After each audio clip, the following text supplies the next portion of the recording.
Don't blame your pastor for your problem. Don't blame church. They are not your problem. Àìgbọràn àti àìtí ẹni máa ní kó dó fún káàdì ẹ wo mi ò lè dúró máa ń bísí a máa ń pẹ́ àwọn àdúrà àwọn èèyàn yẹn èmi ò lè dúró èmi ò lè dúró mo prefer kí n lọ ọ̀dọ̀ ẹ̀rí gbẹ́njọ́ Michael àwọn gbẹ́njọ́ Kamaru àwọn dis Malaika jẹnjosu Malaika tí n bá dọ́dọ̀ wọn ojú ẹsẹ̀ níwọ̀n èrò ipò ń bẹ̀ èmi gan ni client wọn ni má ti débẹ̀ wọ́n bá ti bá ṣe yìí wọ́n á sọ tí ń ṣe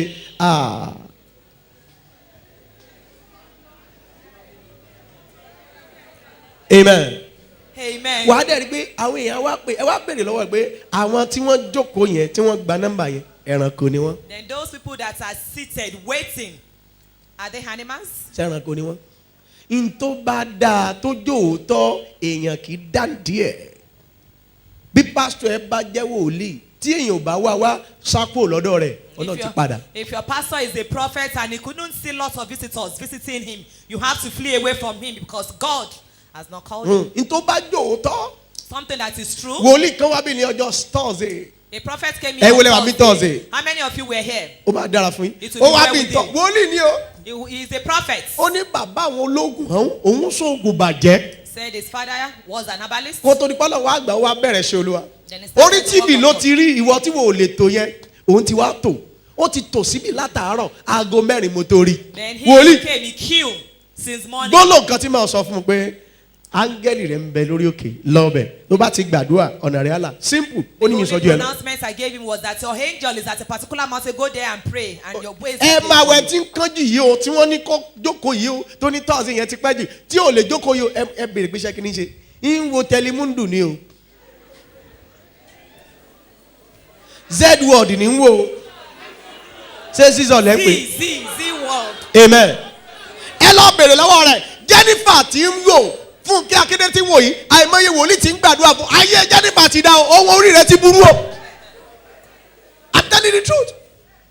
Àwọn tí ń wò wọ́n lórí TV yẹn ọkàn wò wọ́n wọ́n ṣe bí dèdèrè wọ́n mẹ́kì owó òun wò wọ́n ayé rẹ̀ ń ta pa níwájú tẹlifíṣàn pa ń ta pa gidi. Ẹ bèrè lọ́wọ́ ẹ kàn rí tó lo mékọ̀ọ̀bù ni onígbèsè ni. I'm telling the truth. Gbogbo foundation tó kó sójú yẹn nǹkan ló ní ọ̀yà ni. I'm saying the truth. O lè dàbí àwàdà. I'm telling the truth. A lóun ò lè dúró. Say no, I cannot wait. A ní ọyọ́ tí máa ń pọ̀ jù. People are too much there. Máa mẹ́rin. Máa wẹ̀ lómi. I will just look at some people. Bàbá yẹn nígbà tó ń lọ tó ń dé. Said when he came back. Wòlíì kí wòlíì ìránṣẹ́ Ọlọ́sọ̀ pé nígbà tó ń lọ tó ń dé ọ̀nà ó dẹ̀ bẹ̀rẹ̀ sí là nígbà tó bẹ̀rẹ̀ sí là tí òun ra ilẹ̀ ló tún wá padà wá. He came back. Mo tún gbàdúrà fún pé Then I prayed for him ọ̀nà again. tó là yẹn ẹ má wọrí ó ní mo ní kó ń lọ ta àwọn kan lọ́rẹ òun dẹ̀ ta wọn lọ́rẹ tán níbi táwọn ra inú ra ní o ó ní tóun fi kọ́ ibẹ̀ yẹn wọn ò mọ̀ owó ń wọlé ẹ̀yin tẹ́ ẹ wà mintons yẹn náwó sókè Those of you that ó were máa dára young, ẹ gbọ́ sà raise your hand. mi ò sọ ẹ̀rí tí ò sọ ohun tó sọ ni mo sọ I'm telling mọ́mì you what kí ni mo mú he told jáde ni us. pé toró béèrè direction rẹ̀ It's because he asks for his direction. ó béèrè sà ó fi àwọn ibi mẹ́rin hàn mí ibi tó máa lọ fún iṣẹ́ Olúwa Olúwa ní ibi tí kò máa lọ rè wòlíì ni òun ríran He's a prophet, he's a seer. ibi tí Olúwa fẹ́ rán ẹ rè This is máa lọ where bẹ̀ God has sent bọ̀ you lọ to sórí go òkè áńgẹ́lì ẹ̀ máa fún ẹni tó máa Once lò you go to the mountain, the angels will give you what you want. torí pé ó lè dúró Because he could wait. torí pé ó lè dúró Because he could wait. bọ̀ ìwọ máa ń busy But you are too busy. o ń busy bọ̀ kò sí result You are too busy, but there is no results. o busy gan You are too busy. ẹlẹ́mìí àti wá kásẹ̀ ń bàbá tó dé olúwo tó da kásẹ̀ lè rù ó tún máa dàrú sí àmì náà jókòó sí ọ́ àwọn pé irú àwọn wèrè wo la kó jọ sí mi báyìí Ọlọ́run Ọlọ́run tó mọ tó yẹ kí obìnrin máa ṣe báyìí God that knows what those women are supposed to be doing Ọlọ́run right tó mọ now. tó kọ fún màmá yìí The one that knows what you've written for this world. ohun tí àwọn èèyàn yóò ṣe What these people will do tí wọ́n fi ṣàṣeyọrí lọ́dún yìí that will make them to be tán successful bá ti this ṣiṣẹ́ year. kándì Olúwa fọ̀nà hàn wọ́n. Amen. After the work of this candle, Lord, show them the way. ó mọ̀ pàdúrà gidi mò ń gbà fún ọ. Don't you know that I'm rendering good prayer for you? ó mọ̀ You don't know. mo rẹ́nìkan mò ń gbàdúrà fún Someone I was praying for. Olúwa ní kí n sọ pé ṣáàjì olóòótọ́ nìkan. Just ó be ní truthful. ó ní òun try mo try kọ olúwa nìkan tí kìíní bá jẹ́ dúdú má pè ń funfun. If this is black, don't call it white. Ibi tó ti pàdé aláàánú nìyẹn. That is where you will meet with a benefactor. Tẹlomi nìyẹn. Mo lọ church kẹ́mi pẹ̀lú àwọn protocol àwọn pastor Abe wọ́n wà ń bẹ̀ bá ti kúrò ní pàdé yẹn sáré jáde àṣọ lọ dóde wá wájú ló bá block wa mọ́lẹ̀ ó lọ fẹ́ mo ní ẹ rí pastor yín but ọ̀rọ̀ tó sọ tó fi ní mo lẹ́rìí ni mo kàn pause ni kí lẹ rí ó ní ọjọ́ tí mo wá last year. Say the time I came last year. Tí mo gbàdúrà. And I prayed. Mo wá pè àwọn èèyàn fún owó. Then I now called people for money. Ó lóun jáde. He said he came out. Ó nígbà tó ń jáde. He said after ó ní láàrin ọdún yẹn sí ọdún tí mo wá yẹn. He said within that last year now. Òun ti parí ilé òun ra ilé òun ra ilé ni. That he bought a house. No, he did not buy a land. Òun tún ra mọ́tò. Ó fi mọ́tò tó. Amen. Amen. Àwọn tó wà nínú mọ́tò àwọn bá wọn ní wow. Ó ní tó òun fẹ́ share testimony ni. He said he wants to share his testimony. Nígbà tí pásọ̀ náà wá ní virgin last time the same kí ni pé bàbá yẹn pọ́n mi ó mọ tó ń sọ. So kí mo fẹ́ mú jáde ni pé bí èmi àti ẹ̀ta wájọ ń fìdí gbòdì tó balẹ̀ rí sẹ́bi èmi ni. Those of us that are close and they don't have testimony, is it my fault? Please be obedient. Be obedient. Kó o dẹ̀ béèrè direction. And ask for direction. Raise it. Ẹnìkan wà ń bẹ̀. Someone is here. Ohun tó fẹ́ẹ̀lì lórí ó máa ṣàṣeyọrí padà. Amen. That thing that you failed concerning, you will have success over it. Ó lè jẹ́ pé tó bá láṣẹ àmú ògbọ́dún ìmú àmọ́ communicate sir. It could be that. O ní láti gbàdúrà Olúwa kí ni màá ṣe lọ́dún yìí. Ask him, what am I going to do this year? Ṣé tí mo ṣe ń láṣẹ náà máa ṣe lọ́dún yìí? Is it the same thing that I did last year that I will do again this year? Kí ni màá ṣe lọ́dún yìí? What will I do this year? Ọlọ́run lè sọ pé God might say, báyìí ni kò gbé gbà. this is how you should take it to. Báyìí ni kò gbé gbà. You should take it to another direction. Lọ sókè. Raise it. Tí n bá ti ní go. Once I say go. Ọlọ́run ẹlẹ́dàá mi o. Oh God, my creator. Bí wàá ti pariwo ni ọ. Ọlọ́run ẹlẹ́dàá mi o. Oh God, my creator. Kí ni màá ṣe tí fi jù báyìí lọ? What will I do that will make me to be more than this? Ẹ fi hàn mí. Show it unto me. Ẹ fi hàn yá. Show it unto me, Lord. Sọ̀rọ̀.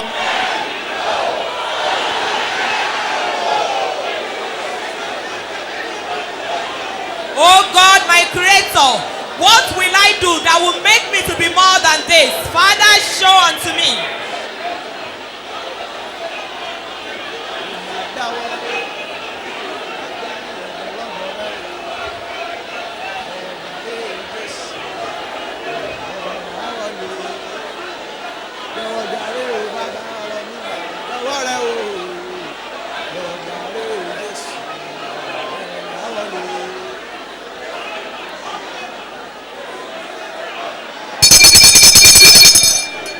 Jésù Olúwa wa. Amen. Ó kàdúrà méjì. Remaining 2 prayer points. Tó bá tó time ìyá tó bá fẹ́ gbàdúrà kẹta. Maybe we want to take the third prayer point. A máa tan candle fún just 1 minute or 2 minutes. We will light the candle maybe just for a minute or 2. Mo fẹ́ káwọn usher bá mi get matches sílẹ̀. I want the ushers to get the matches ready. Mo fẹ́ káwọn bá mi get matches sílẹ̀. A máa pa fáànù mọ́ ẹ má ti pa o. No, not now. Àdúrà kejì rẹ̀. This is the second prayer point. Ẹ̀yin ò lè fẹ́ àṣẹ ìrọ̀rùn. How many of you want authority of ease? O fẹ́ àṣẹ ìrọ̀rùn. Àmì ni kò ṣe ara máa Amen. tù ẹ́. Amen. Amen. Amen. Amen. In Jesus' name, fire. Choir, ara máa tù yín. Elder, deacon, pastor, ara máa tù yín. Wọ́n dá mi lóhùn. Committee Jesus team, ara máa tù yín. You will be comfortable. Wọ́n dá mi lóhùn. Usher, interpreter, sanwó àmẹ́. Yes, sir. Àwọn prayer band, sanwó àmẹ́, ara máa tù yín. Amen. Engineer, àwọn children class, whatever. Sanwó àmẹ́ ṣá, media, ara máa tù yín. You will be comfortable. Gbogbo ẹ̀yin group leaders, sanwó àmẹ́, ara máa tù yín. Gbogbo obìnrin tó wà níbí ẹ̀yin dà ẹ ṣí àmì ara máa tù yín. You will be at peace. Báwọn ọkùnrin bá rí àmì ṣe ju àwọn obìnrin lọ ara máa tù ọ́. Amen. Tí n bá ti pariwo wá pariwo sókè wá rí bàbá mi ò pàṣẹ ìtura sáyé mi. As I say go, you will now shout that my Father, I want you Pàṣẹ to ìtura sáyé mi. comfort into my life. Pàṣẹ ìtura sínú iṣẹ́ mi. Give me Ó yá!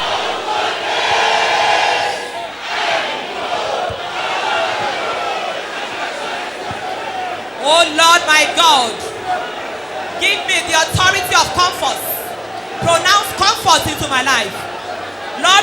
comfort into my life.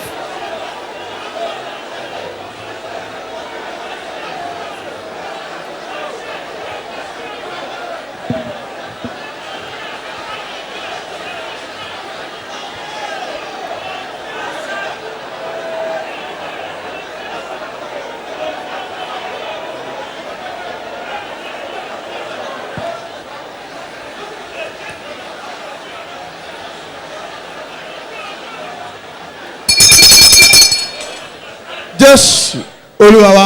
Amen. Kó bá sẹ́ni tí ó ní gbàdúrà tó parí rẹ̀ o. This is the last prayer point. Wọ́n á bá mi pa fáànù yẹn. Then after this, we put off the fans. Listen everybody. Lajú omi. Wà á tan candle yẹn, wà á tan. You will light the candle. Wà á tan sílẹ̀ lẹ̀. On the floor. Wà á kúnlẹ̀ tì tàbí kó jókòó tì. O lè Then you will jókòó now báyìí. sit with it or you go on your nail. O lè jókòó báyìí. O lè kúnlẹ̀ báyìí. He's reading the psalm. I want you to be asking God, telling him what you want. Mo ti ń ka sáàmù yẹn. Ọlọ́run nìkan ni mo gbé ọkàn mi dúró jẹ́ dè àti lọ́dọ̀ rẹ ní gbogbo ìgbàlà mi. Òun nìkan ni àpáta mi àti ìgbàlà mi. Òun ni ààbò mi. Èmi kì yóò ṣípò padà jọjọ. Ẹ̀yin ó ti máa rọ́lu ènìyàn kan pẹ́ tó. Gbogbo yín ni a ò fẹ́ dànù bí ògiri tí ó dàbí tí ọgbà wó lọ kiri. Ìró wọn nú wọn láti já tilẹ̀ kúrò nínú ọlá rẹ̀. Wọ́n ṣe inú dídùn sí èké. Wọ́n fi ẹnu wọn súre ṣùgbọ́n wọ́n gégùn nínú wọn. Ọkàn mi ìwọ sáà dúró jẹ́ di Ọlọ́run nítorí láti ọ̀dọ̀ rẹ ni wá ní ìrètí mi. Òun nìkan ni àpáta mi àti ìgbàlà mi. Òun ni ààbò mi, a kì yóò ṣì mí ní ìpè. Nípa Ọlọ́run ni ìgbàlà mi àti ògo mi, àpáta agbára mi, ààbò mi sì ń bẹ nínú Ọlọ́run. Gbẹ́kẹ̀lé nígbà gbogbo ẹ̀yin ènìyàn, tú ọkàn yín jáde kúrò nínú rẹ̀. Ọlọ́run ni ààbò wa. Nítòótọ́ asán ni àwọn ọmọ ènìyàn, èké sì ni àwọn olóyè. Wọ́n gòkè nínú ìwọ̀n, bákan náà ni wọ́n fúyẹ́ ju afẹ́fẹ́. Má ṣe gbẹ́kẹ̀lé ìnira kí o má ṣe gbéraga ní ọ̀lẹ gíga. Bí ọ̀rọ̀ bá tilẹ̀ pọ̀ sí, má ṣe gbé ọkàn yín lé. Ọlọ́run ti sọ̀rọ̀ lẹ́ẹ̀kan, lẹ́rìn kejì ni mo gbọ́ pé ti Ọlọ́run ni agbára. Pẹ̀lúpẹ̀lú Olúwa tìrẹ ni àánú, nítorí tí ìwọ san fún olúkúlùkù ènìyàn gẹ́gẹ́ bí iṣẹ́ rẹ̀.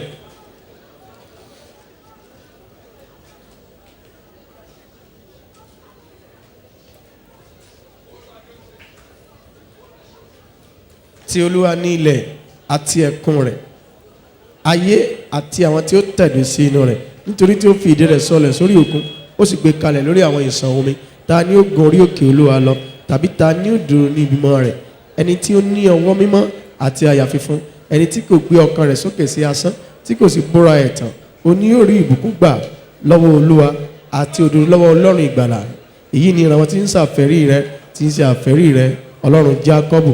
Ẹ gbé orí yín sókè, ẹ̀yin ẹnu ọ̀nà, kí a gbé yín sókè, ẹ̀yin ilẹ̀kùn ayérayé, kí ọba ògo kí ó wọ ilé wa. Ta lé ọba ògo yìí? Olúwa tí ó lé agbára, Olúwa tí ó lé agbára lé ogun. Ẹ gbé orí yín sókè, ẹ̀yin ẹnu ọ̀nà, àti kí a gbé yín sókè, ẹ̀yin ilẹ̀kùn ayérayé, kí ọba ògo kí ó wọnú ilé wa. Ta lé ọba ògo yìí? Olúwa àwọn ọmọ ogun, òun náà ni ọba ògo náà. Jésù Olúwa wa. Ó yá máa ṣe àmì orúkọ Jésù. Bí ọwọ́ rẹ bá tàn tí ò sẹ́ni tó pa, ó di mọ́jẹ̀mú ohun tó pinnu tó fẹ́ ṣe lọ́dún, ó máa ṣe é ṣe. Amen. What you are determined that you will do this year will be possible. Àṣẹ ni ó máa ṣe é ṣe. It's an authority to be possible. Àmì mo ló máa ṣe é ṣe. Amen. Alágbára tó jókòó sórí ilẹ̀. The strong one that has sat on the Tó ń ground. ṣoògùn, tó ń lo tírà, tó ń lo sáàmù, Standing on charms. tó ládùn ààrẹ ò ní gbà ara pa. Amen. Thunder killed the person. Mi ò láìkẹ́ rẹ̀ ara pa. Mi ò láìkẹ́ rẹ̀ ara pa. Amen. Lájú omi. Open your eyes and look at Daddy. Amen. Amen. Tó bá ti mú kándù yẹn lọ, Once you hold the candle, iná yóò gbọ́dọ̀ tó bá ti kú wà tó tán. ilẹ̀ ló máa fi pa. You will use the land, the ground, you will use it to put it off. Tó bá ti fi ilẹ̀ pa. You will use the ground to put it off. Wà ní bí mo ti fi ilẹ̀ pa iná yìí. As I've used the ground to quench this fire. Tẹ ilẹ̀. Whoever that is stepping on the ground. Tó ní tí mo béèrè ò ní ṣẹ. That say everything that I've asked for will not come to fulfilment. Ìwọ ilẹ̀ pè sọ́dọ̀. You land, I want you to call that person. Wà á máa dìde dúró. You will now take to your feet. Bí mo.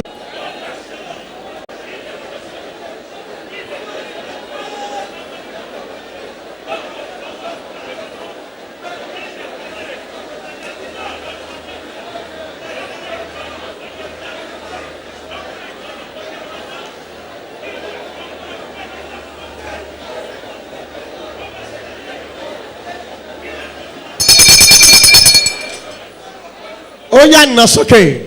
Now raise it up. Ẹ gbà mí gbọ́ mo rí bẹ́ẹ̀ tí ń gbàdúrà. Believe me, I saw it when you were praying. Ọlọ́run ni ẹlẹ́rìí mi sà. God is my witness.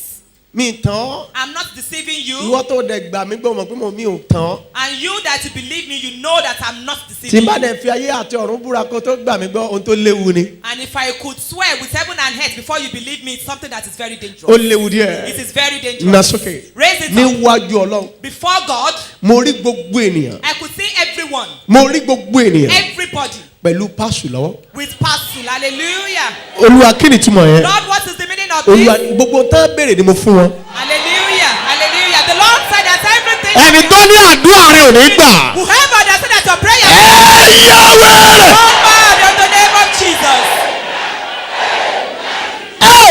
Ẹnikẹ́ni tó ní àdúrà rẹ̀ ò ní gbà. Ẹ yá wẹ̀. Amen. Ẹnikẹ́ni tó ní àdúrà rẹ̀ ò ní gbà. Ẹ yá wẹ̀rẹ̀. Amen. Gbogbo ènìyàn. Listen, everyone. Sáàmù mẹ́ta la fún mi màá dẹ̀ pè fún gbogbo wa. 3 psalms have been given to me and I will call it for everybody. Number 1. Àkọ́kọ́. Mi ìpè fẹ́ǹsì mò ń sọ̀rọ̀ ni o. I'm just talking now. I'm not calling the Tó o psalm bá yet. ti délé. Once you get to the house, Wàá sọ candle sínú omi. you will put this candle inside water. Wàá fi wẹ̀. You will use it to bathe. Tó o bá wẹ̀ tán. Then after bathing, Wàá wá tán. you will now light it. O gbọ́dọ̀ tán láàrin ọjọ́ méje. You must light it within 7 days. Ìyẹn ni pé tó o bá tán lénìí. It means if you don't light it today, Tán lọ́la. light it Tó o tomorrow. bá tán lọ́la. If it's not tomorrow, Tán lọ́tọ̀la. light it Láàrin tomorrow. ọjọ́ méje. Within 7 days, make sure you light up this candle. O gbọ́dọ̀ tán. You must light this candle Láyìn tó máa tán yí dàárọ̀ tàbálẹ̀. either in the morning or in the night. Jẹ́ kó kú fúnra ẹ̀. Let the handle be off by Bí itself. tó béèrè bá ti wá ṣẹ. And if what you've asked for did not come to fulfillment, A jẹ́ pé o ti fi nǹkan kan kún. it means that you have added something to it. A jẹ́ pé o ṣàìgbọràn. It means that you've disobeyed. Bọ́ tó o bá gbọ́ràn. But if you obey, Kò sí tó máa yẹ. there is nothing that is going to make Bíbélì you Olúwa ni ẹ̀rí mi ti bá ṣèké fún yín. Kò sí tó máa yẹ. Tó o bá ti tàn lénìí. If you did not light it today, Má tàn sórí rọ́ọ̀gì o. please don't light it on your rug. Má jó ìlera rẹ̀ náà o. Please don't burn your house. Má tàn sórí orí couch o. Don't light it on the couch. Má tàn sí orí tébù o. Not on your table. Má tàn síbi tó lè múná o. Má tàn síbi tó lè múná o. Don't light it where that it can easily catch fire. Aha, tàn kó máa dá tàn á dẹ̀ kú fúnra ẹ̀. And let it go off by itself when you light up this candle. Àì dàárọ̀ Either in the morning tàbálẹ̀. or in the night. Nà sókè. Raise it up.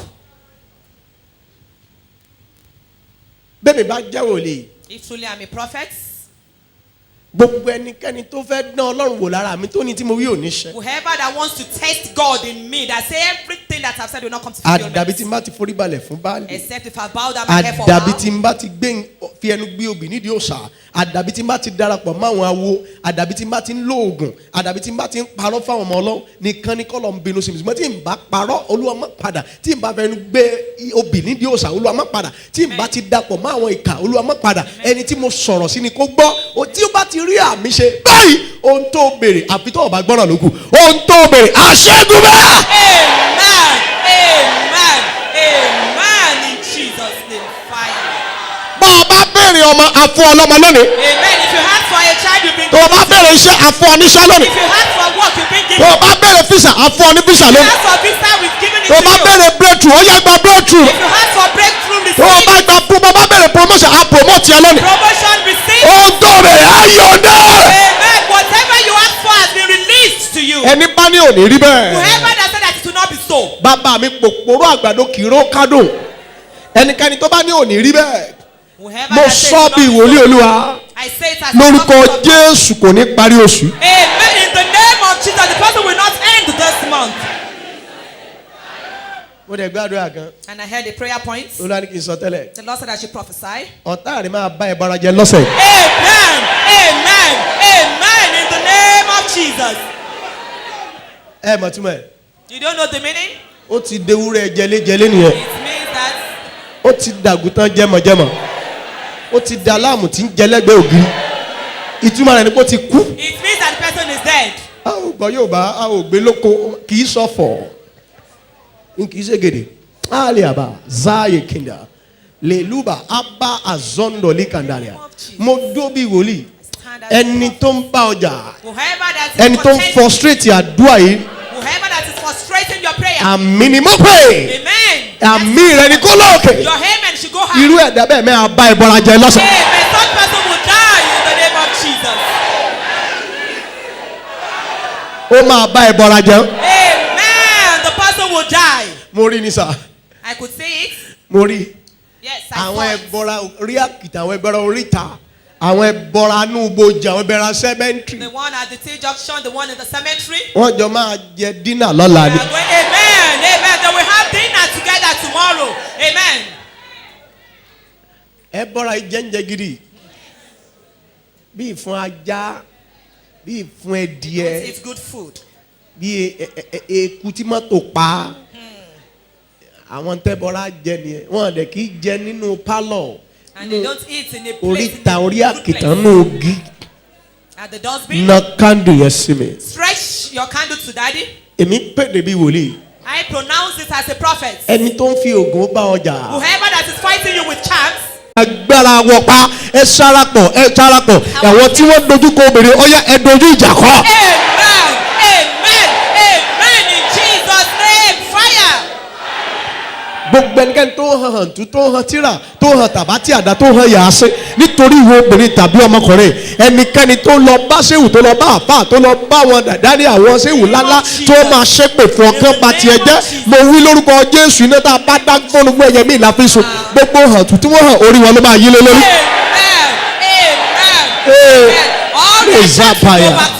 ẹnikẹ́ni tó bá lọ iṣẹ́ ẹsẹ̀lẹ̀ iṣẹ́ kérúbù iṣẹ́ síyèsí ó lọ iṣẹ́ kándù ó lọ iṣẹ́ sẹ́bùkọ̀ mọ́sìsì ó sà lórí òkè ó sà pẹ̀lú àìjẹ ó sà bẹ́ẹ̀ ìwọ ó sà pẹ̀lú aṣọ òdì ó sà látòrí kòdì mo pa láṣẹ irú ẹ̀dá bẹ́ẹ̀ yàwé.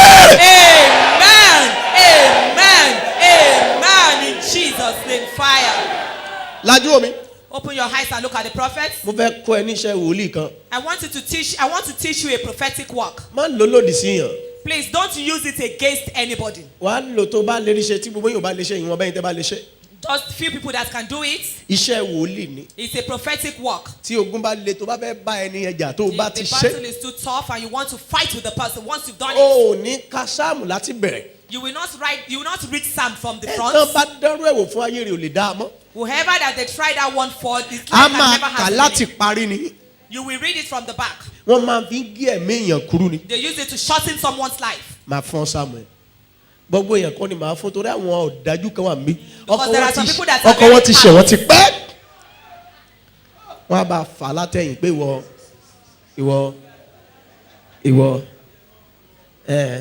ìwọ tí ń bá ìwọ gbogbo owó tó ní ti ń ga ọ lára tó ń ṣe gara chicken àwọn chioma ti ń fẹ́ ọkọ ẹ ẹni máa lọ sa orúkọ ẹ á mẹ́sàn kó sá gẹ́ẹ̀tì orúkọ chioma tàbí gẹ́ẹ̀tì orúkọ akadigbo tí ń bá ọkọ rẹ̀ dùn ìdá ènìyàn bó ti kó súnmọ́ tó. Any human, no matter how close the person is to you.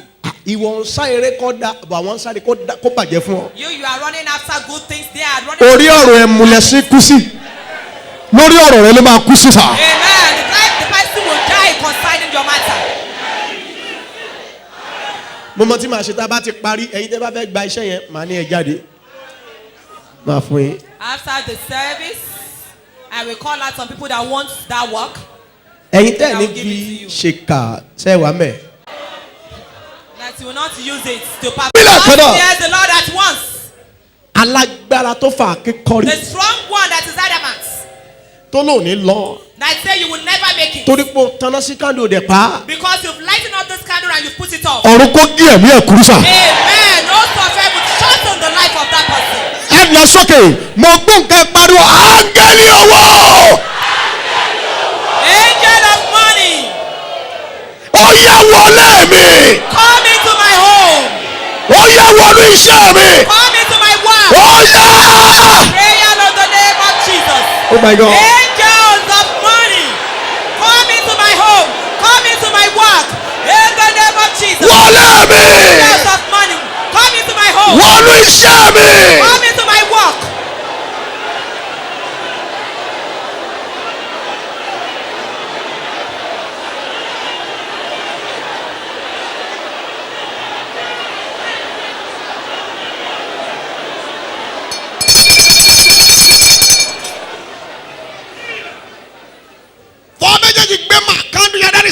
Hold the candle with your two hands. Olúwa ní kò sẹ́ni náà nínú àwọn èèyàn yìí. The Lord said there is nobody among these people Tí wọ́n ní kíkóde tó bá gbọ́ràn. that they will not congratulate if they obey. Àwọn èèyàn yìí ò gbọ́dọ̀ fi ẹsẹ̀ rìn. These ones, they must not walk. Àmín, wọ́n gbọ́dọ̀ ló bàtà débi. They must not walk with their shoes. Wọ́n á bọ́ Barefooted. bàtà ẹsẹ̀ wọn. They should remove their shoes. Ẹ ò kí bẹ́ẹ̀ yọ̀dẹ̀ nígbà tí wòlíì yẹn pè é. Ṣé mo gbàdúrà? Níbi tẹ́ ẹ gbèsè lórí pé ẹ tẹ̀lé ohun Ọlọ́run lẹ́nu wòlíì. Ẹ lọ kéré bẹ́ẹ̀. Go and get the Níbi reward tẹ́ ẹ there. gbè tẹ́ fi débi ayọ̀ yìí. Where you will go to Ọ̀run kó mú yín lọ bẹ̀. place of destination. Ẹ ò ní tọrọ jẹ. You will Ẹ ò ní tọrọ mú. Ẹ ò ní tàràkà. Owó ò ní tán lọ́wọ́ yín. Amen. Bẹ́ẹ̀ ló bá rí. So shall. Ó dẹ̀ rí bẹ́ẹ̀. Jésù Olúwa wa. God bless you.